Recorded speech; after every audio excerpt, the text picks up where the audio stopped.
Good morning, everybody. Welcome to Haskell Hall at the Church of the Redeemer in Ruston, Louisiana, in the United States. This is session 4 out of 8, and today we're actually beginning what could be considered the second half of Mark, in that we are starting today with the Confession of Peter in 8:27. So it's very close to being the second half of Mark, in that Mark has 16 chapters. However, chapter 16 only has 8 verses. You can see on our schedule where we've come from. We've dealt with the historical Jesus. I said a little bit about the synoptic relationship between Matthew, Mark, and Luke. We've certainly talked about miracle stories.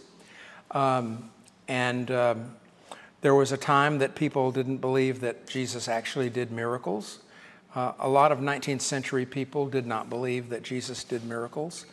And then the form critics showed us that miracle stories had a form. I'm very positive on the idea that miracle stories are very likely to go back to oral tradition.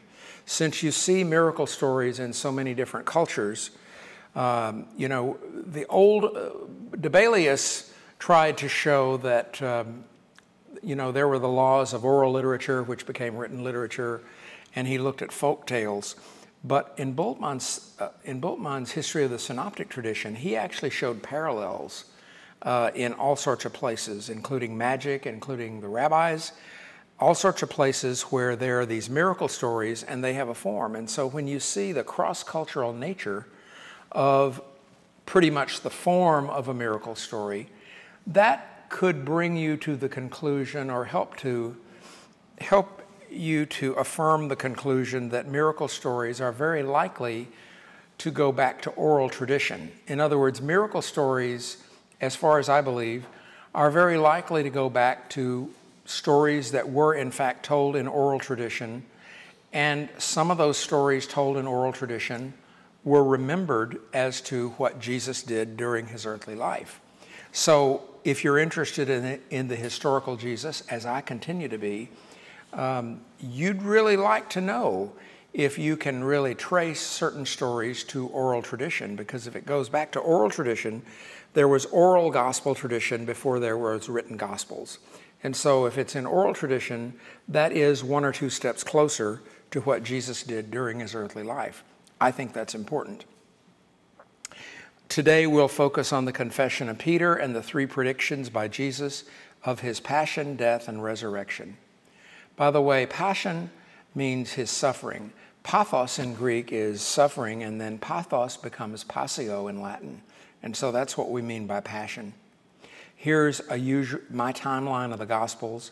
I don't think that Mark was written before 70 CE. 70, of course, is the Jewish war was from 67 to 71 or thereabouts.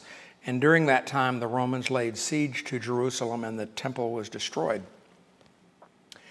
And so, depending on how you interpret a passage or two in Mark, that is how you would have a good idea whether Mark goes back before 70 or not. Most people date Mark somewhere between from 60 to 70 or 65 to 75, that kind of thing.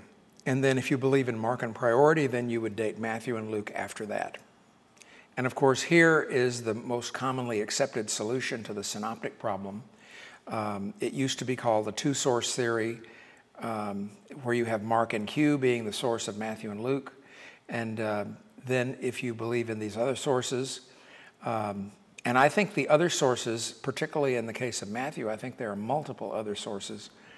So the important thing, of course, is that what is in Matthew and what is in Luke is in common with what's in Mark. And the easiest way to explain that is that Matthew and Luke had a copy of Mark.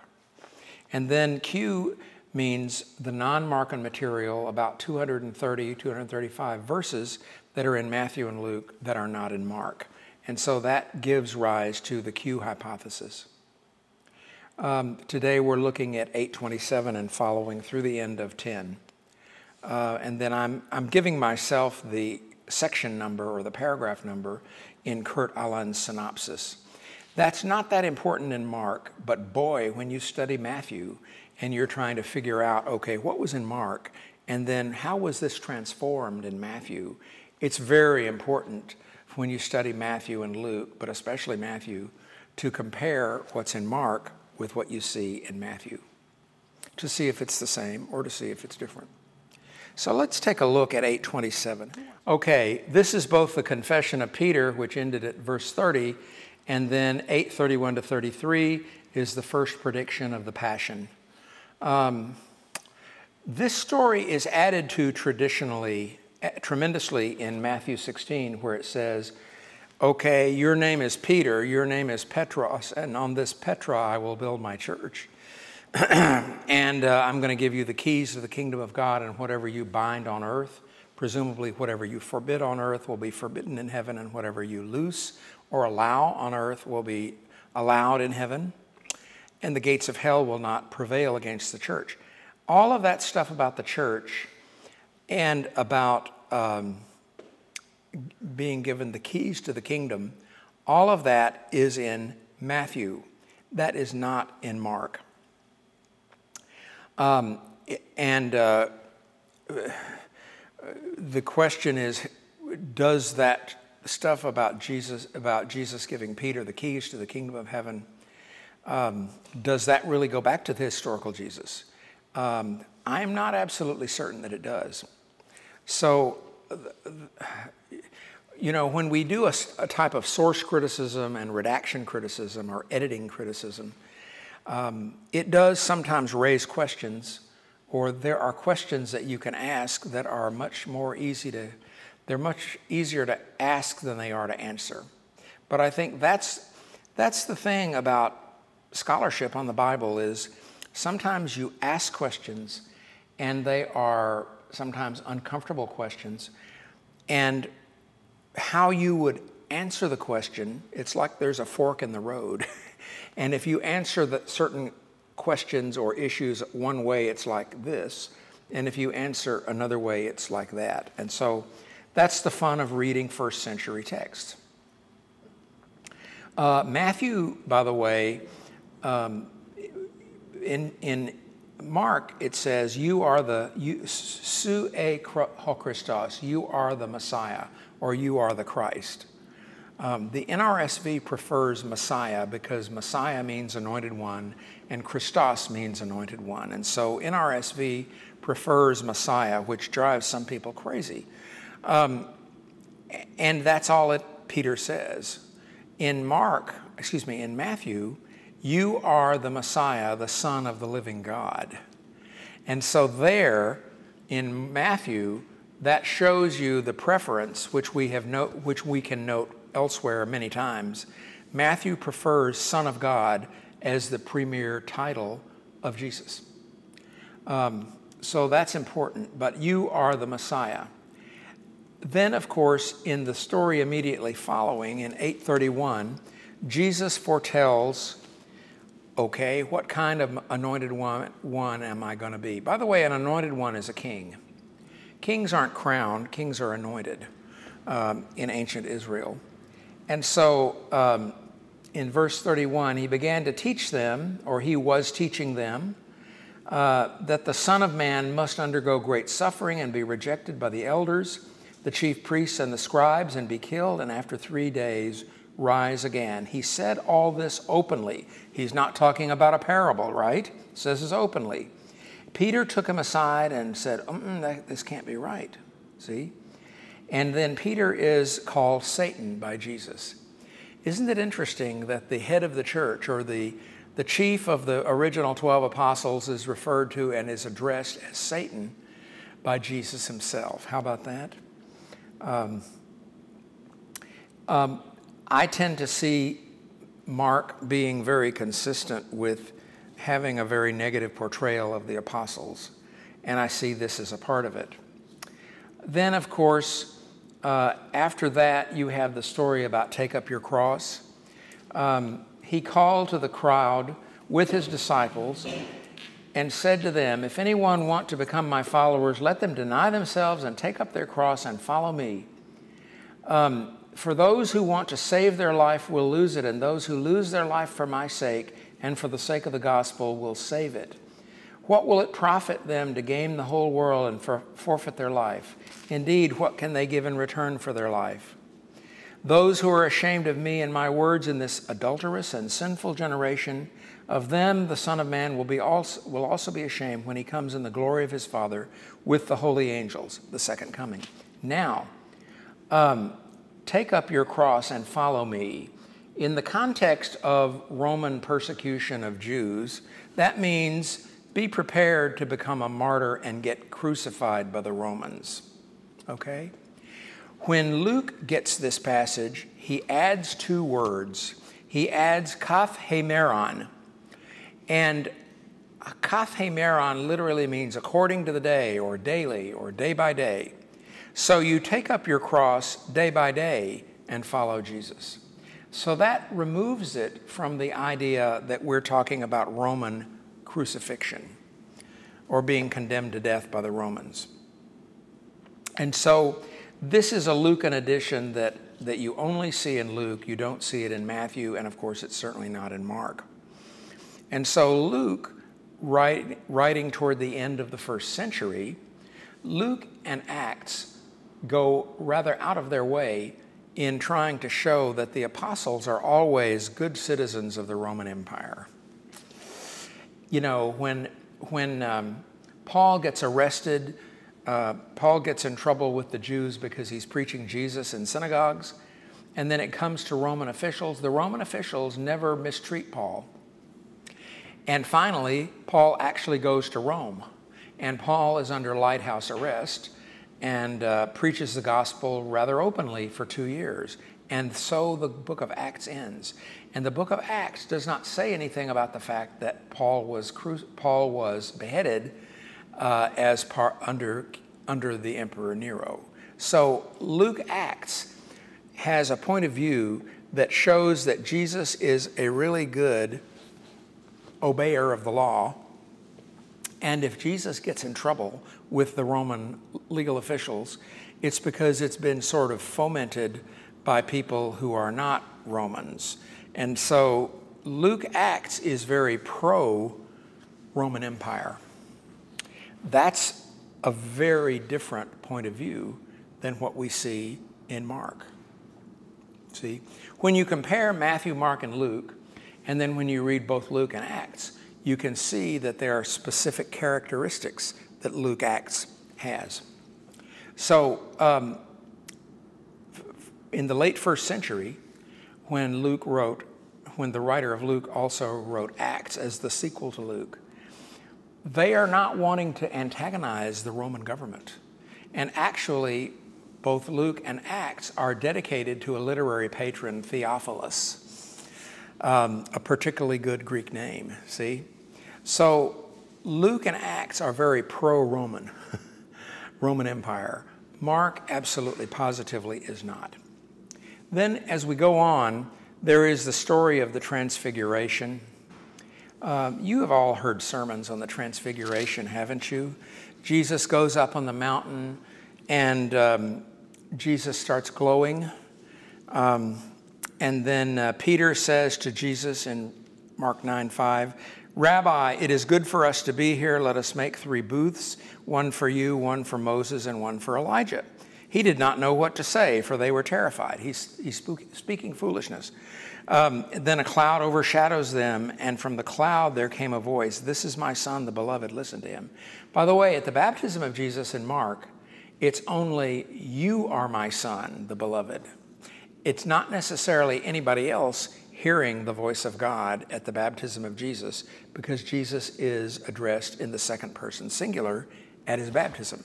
Here, the apostles, Peter and James and John, are told by God the Father, this is my son, the beloved, listen to him. Now, what does this mean? Well, there's a lot of opinions about it.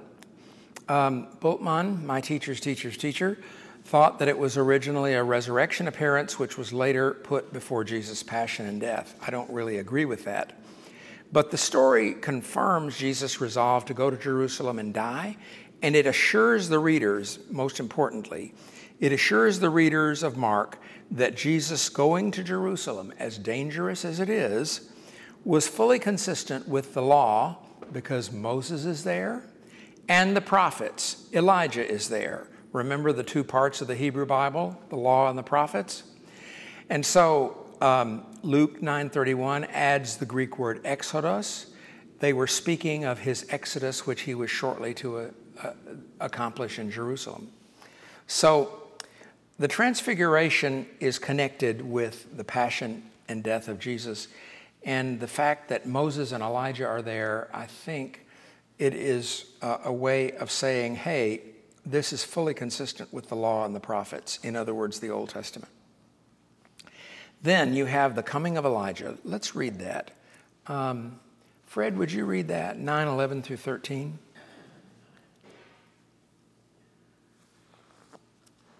And they asked him, saying, why do the scribes say that Elijah must come first? Then he answered and told them, indeed, Elijah is coming first and restores all things. And how is it written concerning the Son of Man that he must suffer many things and be treated with contempt? But I say to you that Elijah has also come, and that they did to him whatever they wished, as it is written of him. Okay, this is the Markan idea that John the Baptist is like Elijah and Jesus is like Elisha. John the Baptist does deeds of power, but Elisha, namely, who is likened to Jesus, does more deeds of power. So the coming of Elijah is, John the Baptist is referred to as the Elijah redivivus, Elijah come back to life. Verse 13, but I tell you that Elijah has come, and they did to him whatever they pleased, as it is written about him. They didn't do that to Elijah in the Old Testament. Mark is talking about John the Baptist, who, you remember the flashback about the murder of John the Baptist under Herod. Then there is it's been referred to as the epileptic boy, but that, of course, is more about modern medicine, and this is not about modern medicine.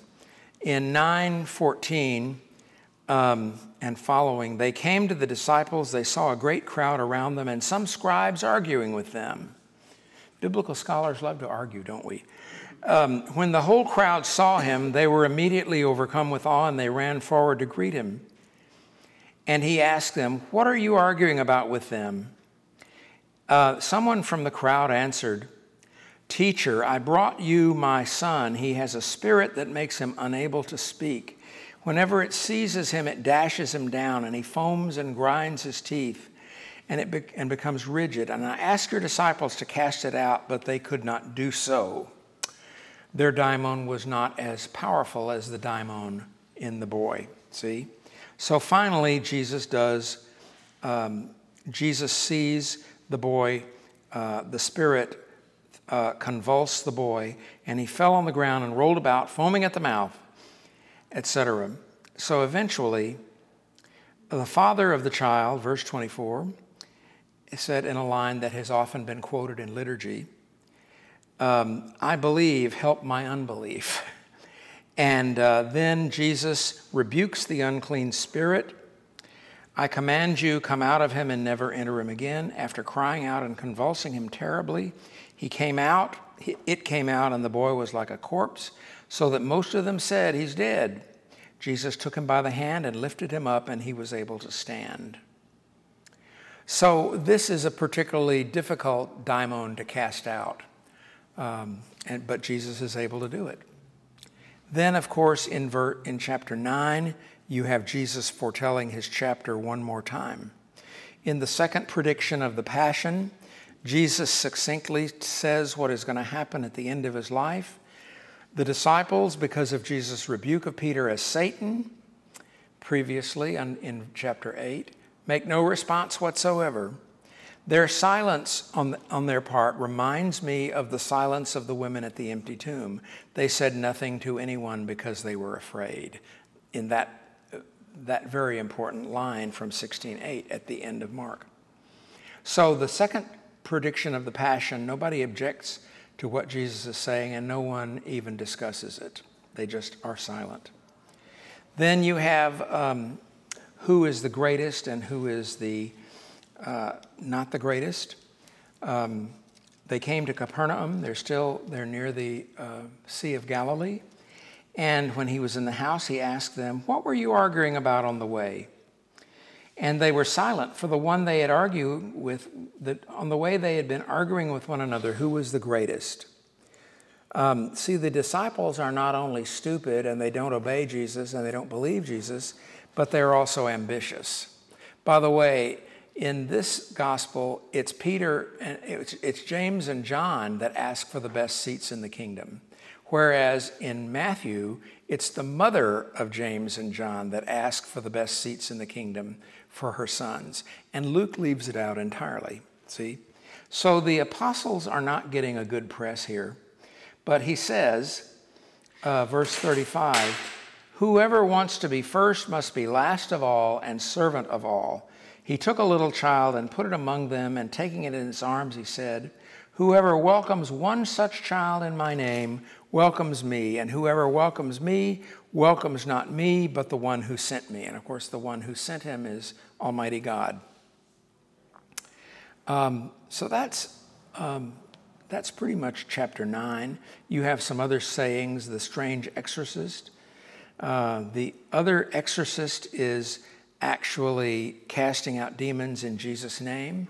And Jesus says, well, don't stop him. Whoever is not against us is for us. So this passage qualifies as something that the early church would not have been likely to write. And this is called the criterion of embarrassment or the criterion of dissimilarity. When it's a passage that is really a little bit unflattering about the early church or a little bit unflattering about Jesus, the idea is that makes it a little bit more historical looking, in that it's not likely something the early church would have written out of whole cloth. It looks like it would have come back from it would have really come from the historical Jesus. And so this is the criterion of embarrassment. Would the early church ever really want people to believe that there were people out there who were not sent by Jesus but were exorcising in the name of Jesus? Jesus would say, well, if they're not against us, they're for us. The early church would not have wanted that to be happening, see? So I think that makes, I am arguing that makes, you could make a good case for that being very historical. Then, of course, there is more about temptation, and then there is on divorce. This has given a lot of people a lot of grief. Jennifer, can you read that? Okay. Verses 2 through 12. Thank you. Would you agree that this is pastorally difficult, especially for churches that remarry people? Of course, in Jesus' idea, the problem is divorce because you're essentially withdrawing any kind of financial support from a woman. And if a woman doesn't have any means of financial support, she probably will resort to prostitution. So what else is new? And so Matthew, in editing this and giving us a version of it, Matthew allows the exception for porneia. Porneia is literally immorality, and when people commit porneia and it's immorality and they are married to each other, that is adultery. And so the idea that went back to Jesus is that we're talking about selfish husbands causing their estranged wives, lacking any financial support, to resort to prostitution to support herself. Jesus, in response to the Pharisees' question, brings up the Torah word hard-heartedness, right? In Exodus, it was Pharaoh who was hard-hearted. And of course, if you're hard-hearted or stiff-necked, you are an enemy of God. And so this is a very difficult passage. And of course, we in the Episcopal Church did not allow people to be married in church if they had been married before, if they had a living spouse. We allowed it, but you had to make a really, really, really good case before the bishop, to the bishop. And there had to be impediments. And there was a catch-all impediment, that some other impediment that made a canonical marriage impossible. And so in 1973, the same General Convention where the House of Deputies forbade the ordination of women, and they elected a conservative presiding bishop named Jack Allen, the Bishop of Mississippi.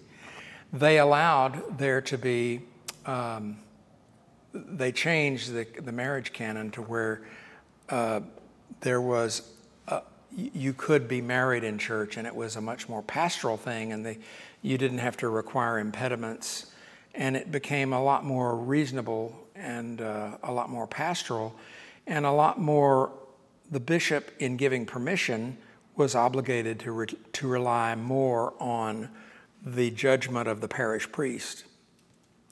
You know, what are we, chopped liver? So it became easier to get married if you had been married before and have a living spouse in 1973. And so we did change what became Title I, Canon 19 then. And I have written quite a few petitions for remarriage in several different dioceses.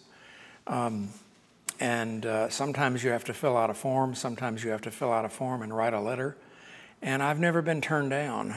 I think the bishops figure that I must be some kind of stickler, you know. And so I've never been turned down to get permission to remarry somebody. So my belief is that if people have been married and they've been divorced, probably there's fault on, there could very well be fault on both sides. It's not my prerogative to make bad guys or good guys. I think people who have been through a divorce probably have been punished enough. And so the question for me is the first marriage really over? And are they showing concern for the first spouse and the kids? And then is this second marriage really got a really good chance of succeeding? And if I can say that, if I can convince myself that that's the case, then I will make a good case before the bishop to get permission. And like I say, I've never been turned down, and in December I've been a priest for 42 years. But, you know, it's a terrible thing because in antiquity, women needed to be supported by men. And in the present society, men and women probably both bring in income. And so it's a different situation now than it was in the first century CE. So I think that we have to be pastorally sensitive to that. This brings up all kinds of things when either the Matthew passage or the Luke passage come up in the gospel of the day. So you have to decide how you're going to preach on this. Then Jesus blesses the children. Then there is the rich young man, 10:17. The rich young man, well, what does he need to be saved? What must I do to inherit eternal life? And Jesus says, why do you call me good? No one is good but God alone. The manuscript tradition goes crazy here because some of the manuscripts want to say only one is good, and that's Jesus, right? So, but anyway, there are the 10 Commandments. Jesus here is saying, hey, here are the 10 Commandments. Are you keeping the 10 Commandments? And the man says, I've kept all these since my youth. Jesus looked at him, verse 21, loved him and said, you lack one thing. Go and sell what you own and give the money to the poor, and you will have treasure in heaven, and then come and follow me. When he heard this, he was shocked and went away grieving, for he had many possessions. This has been used in the Middle Ages for the impetus to have the religious orders, you know, the people like the Franciscans, who gave up everything and lived lives of poverty, chastity, and obedience, etc. So this has been used as the justification for people living ascetic lives and for religious communities not owning anything separately, but owning them all in common, as the Franciscans do. So that's kind of interesting. After that, then in 1032 through 34, you have the third prediction of the Passion. They were on the road going up to Jerusalem, and Jesus was walking ahead of them. They were amazed, and those who followed were afraid. He took the 12 aside again and began to tell them what was to happen to him, saying, "Behold, we are going up to Jerusalem, and the Son of Man will be handed over to the chief priests and the scribes, and they will condemn him to death, and they will hand him over to the Gentiles, and they will mock him and spit upon him and flog him and kill him, and after 3 days he will rise again." No response from the apostles, see? Except in Mark 10:35, James and John, figuring out that Jesus is going to depart, they ask for the best seats when Jesus comes into his kingdom. Perhaps in response to Jesus saying he's going to go to Jerusalem, be condemned, and die. And James and John say, okay, when you come into your kingdom, at least they believe that there's going to be a kingdom, right? They believe in the resurrection, I guess.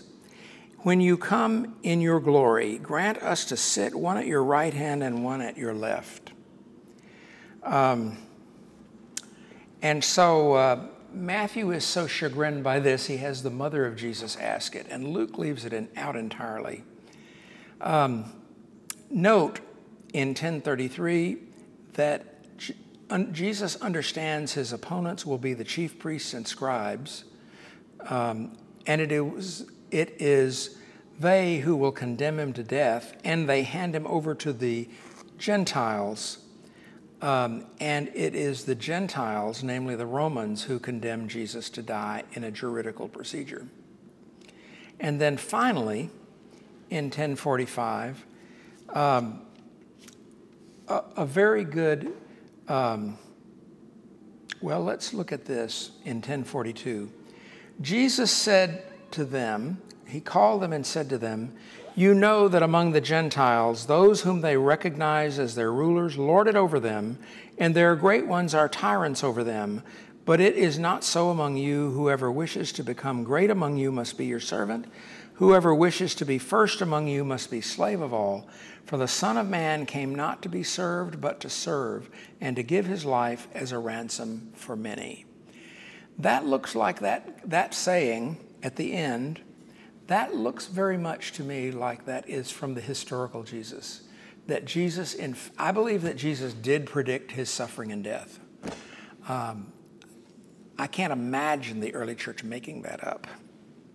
So I think Jesus did predict his suffering and death, and I think this saying is a very old one, and I don't have any doubts that it goes back to Jesus. The Son of Man came not to be served, but to serve, and to give his life as a ransom for many. So then, 3 times, Jesus has predicted his suffering and death. And the first time, Peter doesn't go with it. Peter doesn't like it. Peter rebukes Jesus. Peter then gets rebuked by Jesus and calls Satan. How about that? And then Jesus says it 2 more times, and the apostles are silent. So it doesn't sit well with them. Note that Jesus not only mentions his suffering and death, but he also mentions his resurrection.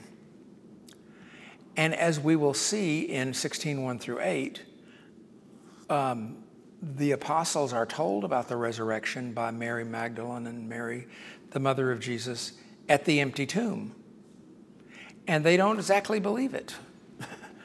And then the women at the empty tomb, fear and amazement had taken hold of them, and they said nothing to anyone, for they were afraid. So that, to me, is the real Markan point of view. Jesus said all these things. Jesus did all these things. Frequently, the early church didn't get it. Maybe the early church needed time for it to kind of sink in, but the early church didn't get it. That included the women who were followers of Jesus. That included the apostles. And it seems to me that what the writer of Mark is saying to us is that the church is here for mission. The church is here to try to live the life of Jesus, try to do the good things that Jesus wants us to do, try to live the lives of justice and compassion and mercy, and to believe in God and live in harmony with God, all of that. And frequently, the church, all churches kind of get in trouble because we do not live up to our best ideas in churches. No church does. And so the Gospel of Mark, to me, has this perpetual reminder to the readers of Mark and this perpetual reminder to the church that frequently the church doesn't get things right. Because when you go back to the apostles, even during Jesus' earthly life, when they were listening to Jesus, they sometimes didn't agree with Jesus, and they sometimes wouldn't listen to Jesus. And then when he would say things to them that were true, that they didn't know what to make of it, they would be silent, like the second and third predictions of the Passion. This is not a flattering view of the church. And I think that we in the church, speaking as a priest, we in the church need to kind of remember that sometimes we in the church don't get things right. And, you know, even the apostles during the lifetime of Jesus needed correction by Jesus. So I think that this Mark is a perpetual reminder to the church. We need to be reminded of this. All right, I think we've got to quit. And so next week, October 15th, we will look at chapters 11, 12, and 13, which will take us up to, but not including, the Passion narrative, which is chapters 14 and 15. And of course, chapter 16 is the resurrection. I have time for one question. Matthew was the church's favorite gospel, the early church's favorite gospel. There was not a commentary on Mark until about the 6th century or so. The Christological title, Son of God, is Matthew's favorite title. Jesus is primarily a teacher in Matthew. Jesus is a teacher in Mark, it's just the disciples are lousy students. But Matthew was the church's favorite gospel in the early church. Augustine said that Mark was the abbreviator and foot follower, the breviator and pedisequus of Matthew. And so Mark was the abbreviator of Matthew and the sort of diminutive, not very good protege of Matthew.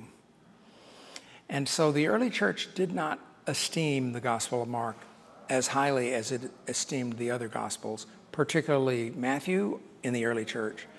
And then, of course, in terms of the Christological controversies, in terms of Jesus being Son of God and Jesus being pre-existent and all that, you find that in the Gospel of John. So Mark is not written in that good a style of Greek, and Matthew frequently corrects Mark's Greek. Also, Jesus does not have any resurrection appearances in Mark. And that's why two or three endings were added with resurrection appearances. But Mark originally ended most likely at 16:8 without a resurrection appearance, see? So I think that you can see when you read the early fathers, you know, you read what Papias says and you read the others, you can see that they were not all of one opinion about the Gospels. And really in the early church, it's kind of like us, we're not all of one opinion about anything, are we? So the reason why we have to have a New Testament canon is that it preserves the diversity of opinions from the early church. And I think that's a really good thing.